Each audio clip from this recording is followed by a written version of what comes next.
If Karina doesn't like conflict so much, she should shut her fucking mouth. Mafs Australia, Thursday the 17th of April, episode 28. I know there's a lot going on with Dave and Jamie right now, but let's cover these two first. During the couple swap, Paul wrote a letter to Athena talking about the issues that he had with Karina, and in that letter he totally threw Karina under the bus. There's no denying it. In that letter he said that he thinks Karina comes across as a bit of a snob, she's judgmental, and when she found out that he used to date Athena's sister, she says, "Oh, I didn't realise you dated that calibre of woman."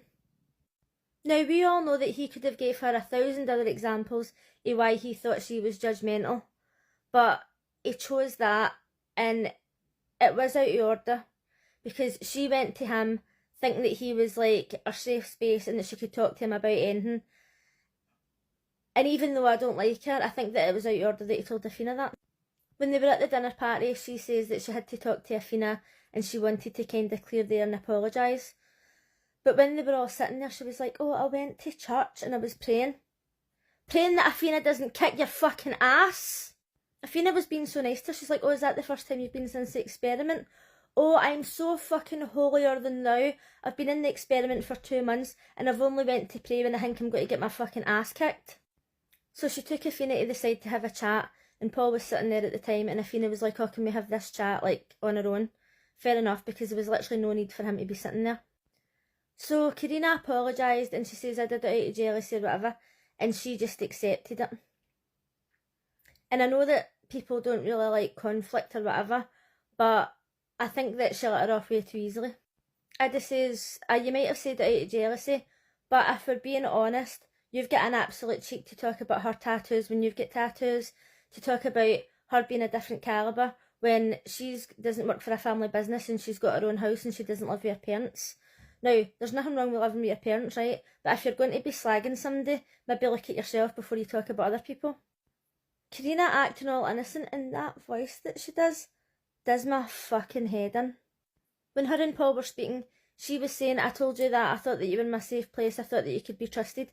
And then he's like, "Oh, that's on you." No, mate, it's on you. You shouldn't have told Athena that. I'm sure he said plenty of things about other brides and grooms that she could just reveal at the dinner party.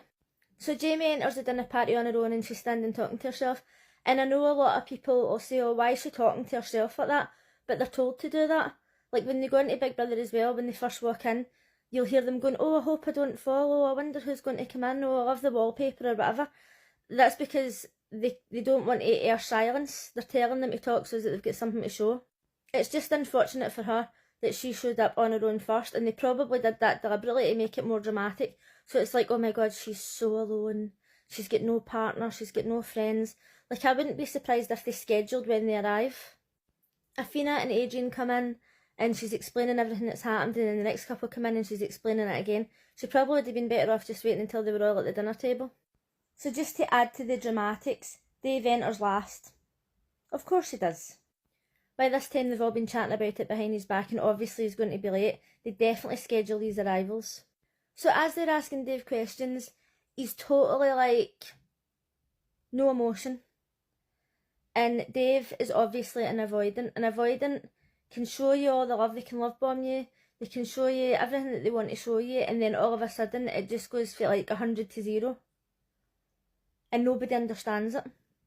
A lot of people are speculating that him and Veronica went with each other when she was staying there, but I actually don't think that they did. There's also rumours right now that he's currently with Karina, but on a podcast he says that that wasn't true. Ugh, I would be appalled if he was with Karina. The experts are sitting there and they're saying, "Oh, he's not showing any emotion or anything." Now, they're supposed to be experts, right? And the only thing that they ever really say is, "Oh, he's gaslighting her," or whatever. But they never talk about personality disorders. They never say, "Oh, this person is a narcissist." They never say, "Oh, he's an avoidant." They never say anything like that. And surely that's their job to point these things out. Maybe legally they're not allowed to sit there and actually assess people, but they should be allowed to say, "Oh, he's coming across as an avoidant," or "He's coming across as if he's got a personality disorder." Surely they're allowed to say that. Poor Jamie's sitting there breaking her heart, and he's just sitting there like, doesn't give a fuck. And it's one thing that I can't stand, see people that just shut off. They don't give you anything, they don't speak to you, they don't tell you how they're feeling, They don't communicate with you. It's so fucking annoying.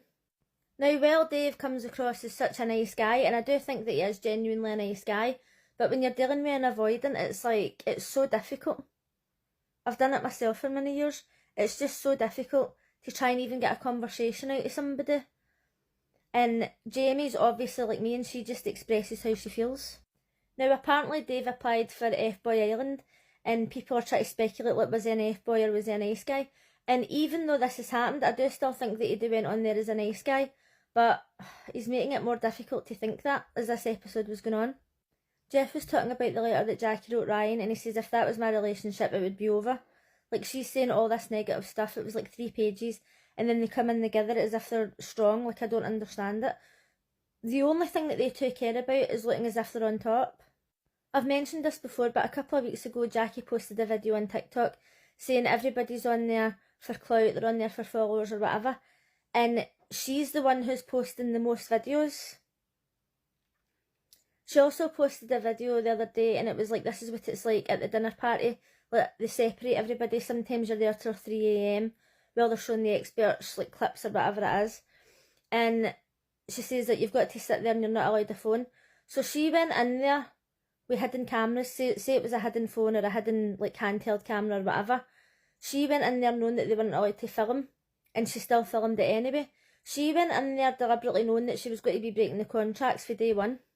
Now, I have seen other people's videos on TikTok for past seasons saying that they left the show and the show couldn't sue them because of what happened, and there's this lassie basically saying that she was essayed on the show and the show paid for her counselling, they didn't sue her, like, they supported all this other stuff that she was doing because she was going to come forward, and she tried to make a class action lawsuit against them, and now she's trying to join theirs. But to me, Jackie went in there knowing that she was going to break this contract. That doesn't excuse all the things that the show's allowed to happen. Obviously, with Paul punching the door and then them not removing him for the show was bad enough.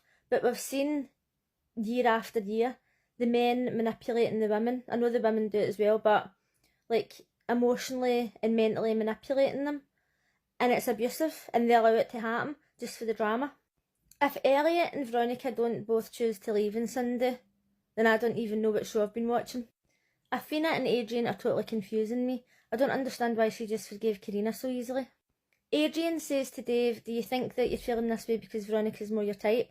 And then Dave wasn't happy and said that Adrian was being snaky. And I don't even like Adrian, but I think he was just asking the questions that needed to be answered. And when he was paired up with Jamie and she was asking him questions, I don't think that he was really being nasty. I think that he was just being honest. But let me know what you thought of the dinner party. Do you think that Jamie and Dave will still be there? I think they'll probably leave. But I'll see you again for the commitment ceremony. Bye!